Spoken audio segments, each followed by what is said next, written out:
I am your monster. I will destroy you. Hello, fellow mind flotniks. Well, it's another day, another bright sunshiny day. It's 82 degrees here in the Detroit area. Here in the Detroit area, we are obsessed with cars because since early 1900s, Detroit's basically been making its living off producing these little fossil fuel burning gems, and we're proud of it. And I used to work in the automotive industry. I worked in the engineering portion of the automotive industry for more than 20 years. Worked for companies that made parts for automobiles, sold them to the auto manufacturers. And every once in a while, you'd sit back, examine your life, decide, am I doing good? You're building these huge pollution-causing, gas-guzzling, emission-spewing contraptions, and we're designing them and building them by the millions. Back when man first started building vehicles like that, we didn't think about that. Now, I guess over the decades, we've developed a conscience. So every once in a while, it makes you think, well, am I doing any good designing these things, putting them on the road? The answer I came up with is yes, yes and no. Like anything else, there's positive and negatives. Vehicles have saved a lot of lives. We have ambulances, we have police cars. We have a lot of things come to our house because of transportation, because of trucks. Our daily food, highly reliant on the trucking industry.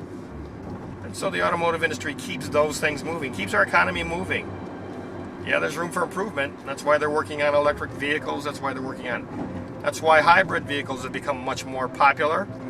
Not saying we don't have to reduce our dependency on fossil fuels. Motorized vehicles have done a lot to benefit mankind. But that's not really, I got too philosophical on that one. What I really came to talk about was the Detroit area. We love cars. We also love to drive them. We love the passion for driving. This is kind of a mobile vlog.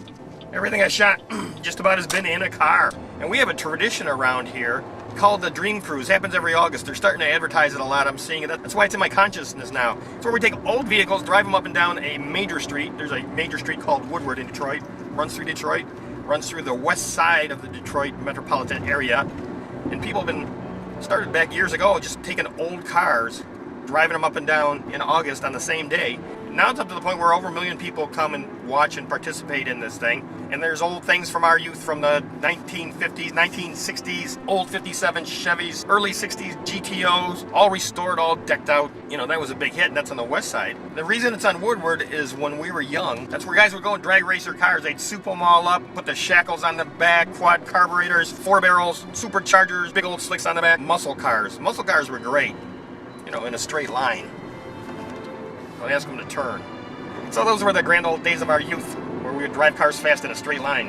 Recent years, the east side of Detroit, and I now live on the west side, but I grew up on the east side. Recent years, the east side has started their own event. It's called the Gratiot Dream Cruise because that was the analogous road on the other side of town. Everyone went to Woodward to race on the west side. On the east side, they went to Gratiot. And that's a big multi-lane highway, a lot of traffic on it.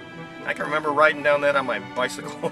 Bought my very first guitar ever when I was in my teens at a department store called Corvettes, and it was on Gratiot. I remember I had to ride my bicycle home with a guitar under my arm in traffic down Gratiot to get that thing home. You can see why a lot of males don't live past their teens. So now we have the Dream Cruise on both sides of town, so it's kind of cool.